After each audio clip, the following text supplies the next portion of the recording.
அவங்க என்ன சொல்றாங்க, இப்ப 39 இருப்பது ஒரு 10 தொகுதி கூடலாம் அப்படின்னு சொல்றாங்க. சரி கூடலாம், அது மகிழ்ச்சி தான் கூடுவது.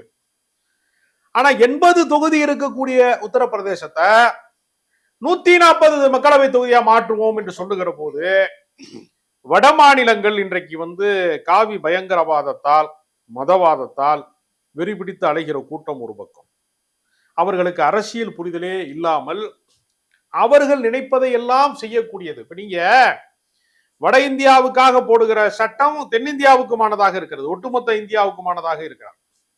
அப்ப அவர்கள் என்ன நினைக்கிறார்கள் என்றால், மதவாத நாடாக இந்த நாடை மாற்றுவதற்கு, சிறுபான்மை மக்களை குடியுரிமை அற்றவர்களாக மாற்றுவதற்கு அல்லது இரண்டாம் தர குடிமக்களாக மாற்றுவதற்கு, தங்களுக்கு வாக்களிக்காத தமிழ்நாடு கேரளா போன்ற தென்னிந்திய மாநிலங்களினுடைய பிரதிநிதித்துவத்தை குறைப்பதன் மூலமாக பிரதமரை தேர்வு செய்கிற அதிகாரம் என்பது இப்போதே வடக்கிலே தான் இருக்கிறது.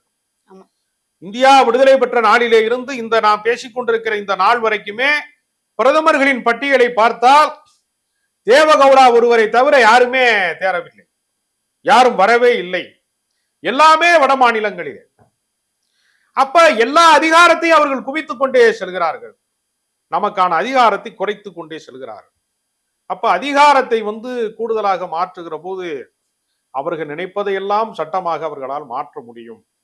நம்மை அதை எதிர்த்து வாக்கெடுப்பு நடத்த வேண்டும் என்கிற நிலைமை வருகிற போது நம்முடைய குரல் எடுபடாது.